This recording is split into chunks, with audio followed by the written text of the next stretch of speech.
So I decided to record my candles in my makeshift altar because something said to me. Although many people think they understand what's going on, many don't. Saturn is actually getting ready to run retrograde on May 23rd. Depending on the clocks, it's either at Aquarius or in Capricorn. Vedics is in a Capricorn. Tropical is Aquarius. And I've been watching a lot of, or just checking the feeds for a lot of the tarot reads, right? Because I want to see, because they read energy, right? Many of the readers are not stepping into Aquarius energy. They're avoiding it. They're avoiding it like they always do. And how do you avoid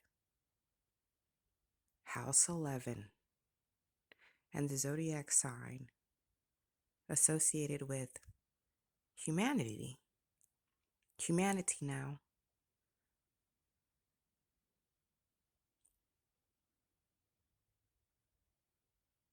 I don't know how anybody can avoid it, other than the fact that the energy of air is really hard to step into, and especially fixed air. And I run so much of that element in my chart, so I know how hard it is to step into it and to comprehend it, to understand it, to make sense of it, because you dig so deep into the realm of communication and air that it's really hard to even pull it in, because you're really tied very closely to water, which is emotions. Not only that, you're also tied very closely to logic, which is air, what air rules. So I'm a little confused right now as an air sign, and especially as an Aquarius, as to why many people are struggling with it.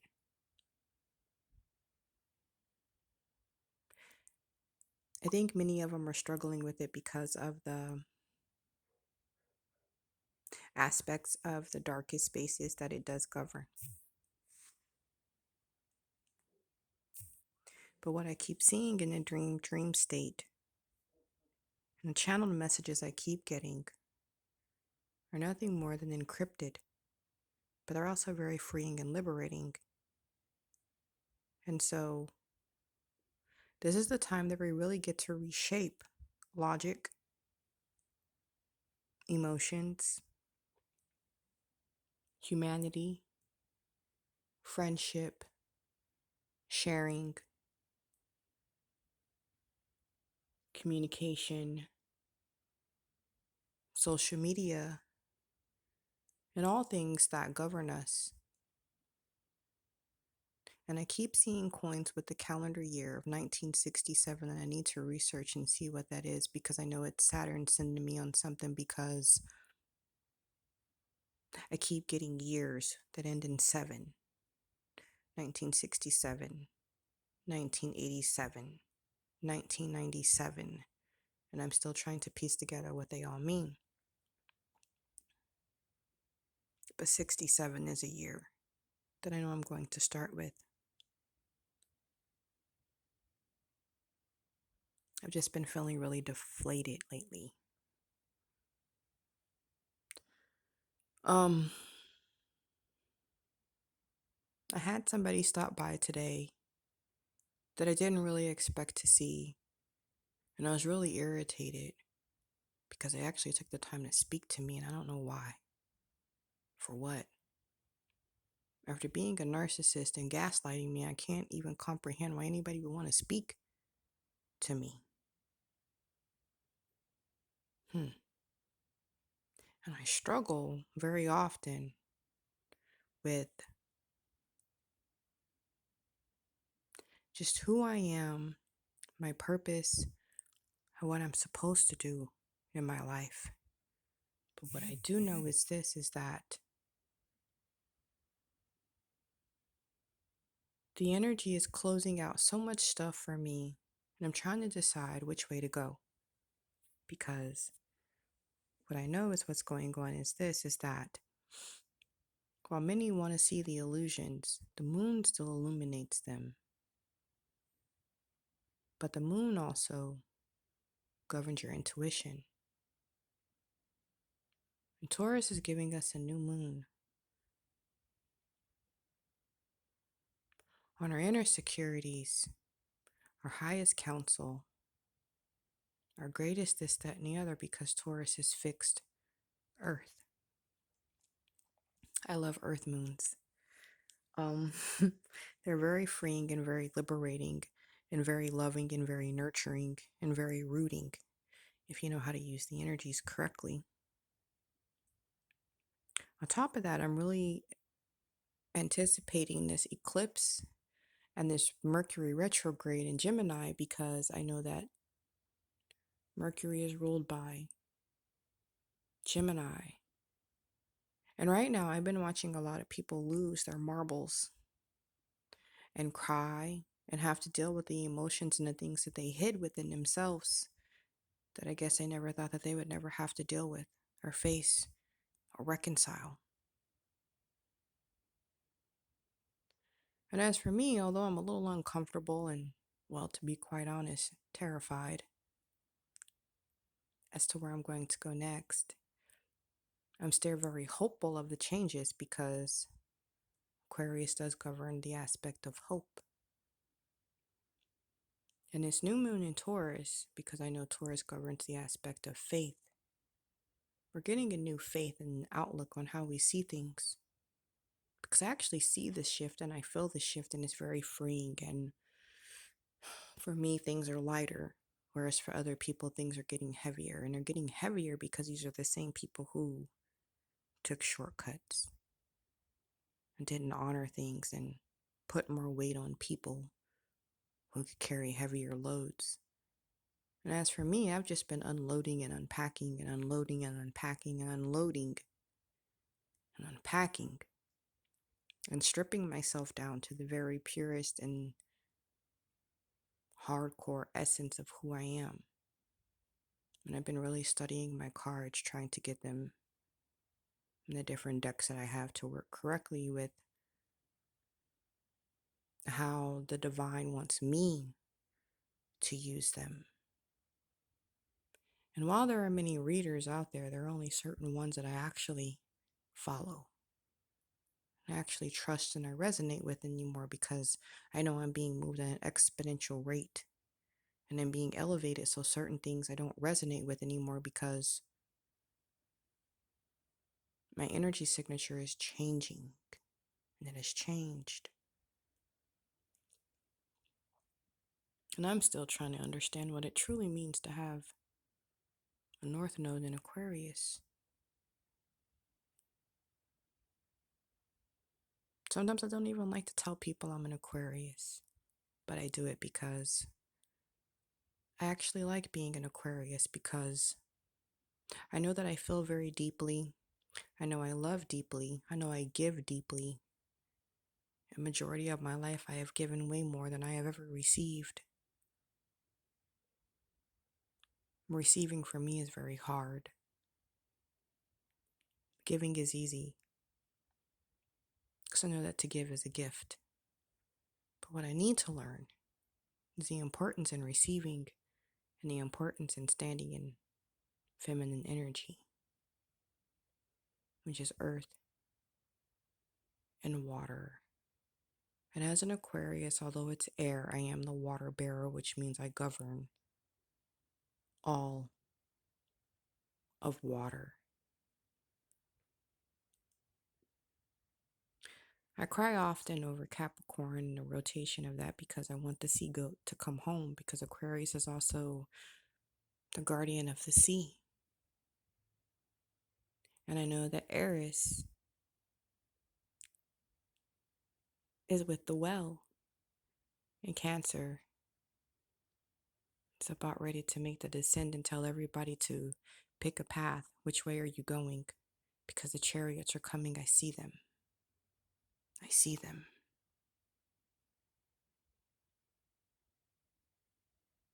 And I told somebody something today, which I'm quite sure it kind of freaked them out because I've been picking up on mothers and grandmothers, particularly grandmothers and great grandmothers and great great grandmothers who have passed on.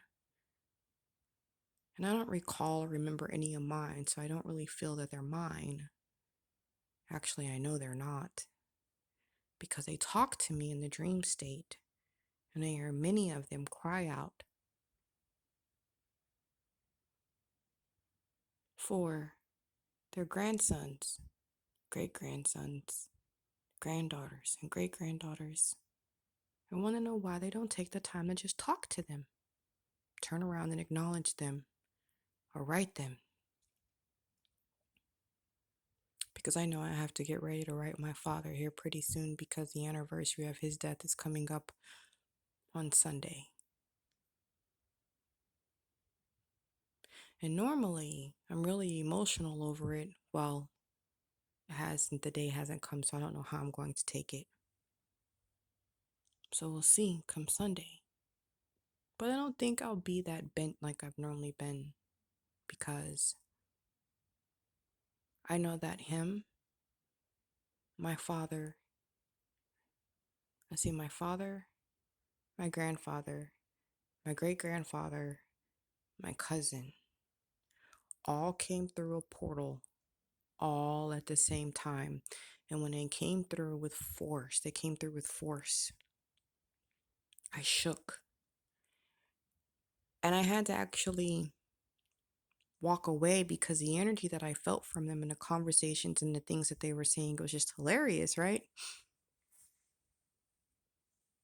And the things that they're telling me and questioning me, it's like I can't even talk or say anything about it because every time that I do, majority of the time I'll hit a narcissistic ear or a narcissistic heart and I get cussed out. What people don't really know about me is that ultimately I'm very sensitive and I feel very deeply. But because I am an Aquarius, most people say Aquariuses are aloof and we don't feel.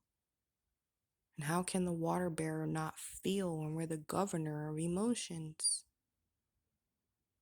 I wish people would stop saying that about Aquarius.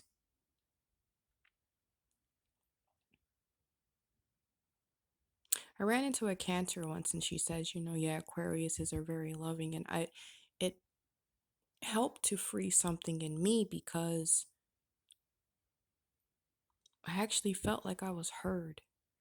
Someone listened to me and someone understood me on a deeper plane, other than what the masses do, other than to just use me to help them fix their blocks. Because right now I really truly am waiting for the earth angel to appear. And I mean earth. Earth.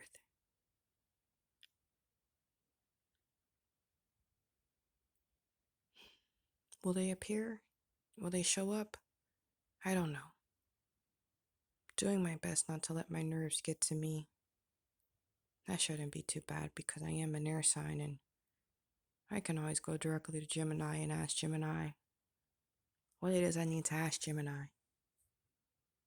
when Gemini wants to share with me, because Gemini does govern the space of sharing, communication, the aspect of the child, social media,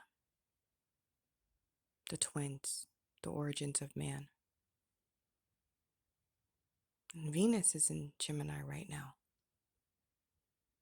So we're being asked, how do we share love? How do we lovingly share communication?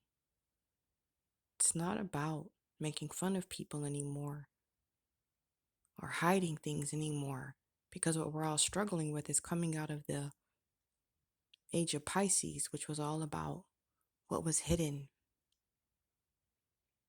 And what's causing a lot of unrest is the reveal of what was hidden. But I also posted a video during Pisces season that I watch often because it's still relevant. And it was a channeled message, and I know that to be true. Because how is it that I recorded it in Pisces season and it's still relevant? I don't know. I guess I'm still being told what it is that I'm supposed to do in my life path from the divine realm and my higher self. And although I've went about shutting down, I still want to be relevant and they want me to be relevant. So I only post when they tell me to post and I only record when I'm instructed to record. So I just hope that everybody makes the shifts and understand what's really going on. That this is about humanity. This is about logic. This is about love. This is about communication. This is about longevity. This is about transformation. This is about hope. This is about faith.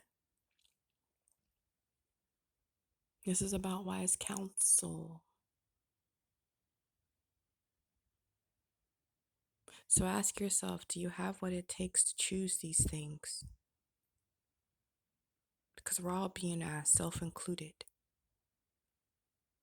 And I am nothing but a humble messenger who loves earth and loves water, fire, and air, and all the elements that may be. But the one thing I know that I'm great at doing is helping people see things from a different perspective. And once you change your perspective or your perception, you change your whole entire chemistry. So never be afraid to be the alchemist you know that you are, or you feel that you are, because all the answers and all the tools that you need lie within you. And once I get the cards together and the decks together, I am going to post something because I'm being instructed to. But there's a new deck that I have to incorporate because the deck wants to talk, and it's a powerful one. And there's two cards in particular that keep encouraging me. It's the Moon card, the Tower card, and that's the card for Cancer, the card for Scorpio. So Water Nation, and emotions has a message. I just don't know how deep that I want to dig to pull it up. So I'm waiting on them to tell me what it is. But I do know it's a dredging of the lake and time is up for many, many people that have been in power for way too long, and especially feminine energy, because it's toxic as all get out and as controlling as all get out. It's the Queen of Wands in reverse. Yes.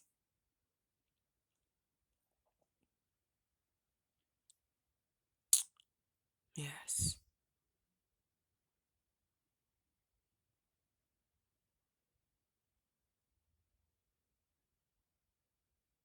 They're telling me that's it for the message that I needed to say. So I hope everybody makes it through okay. If you need to talk, need a reading, whatever else the case may be, don't hesitate to reach out to me. I'm always here to help. With love, the Aquarius.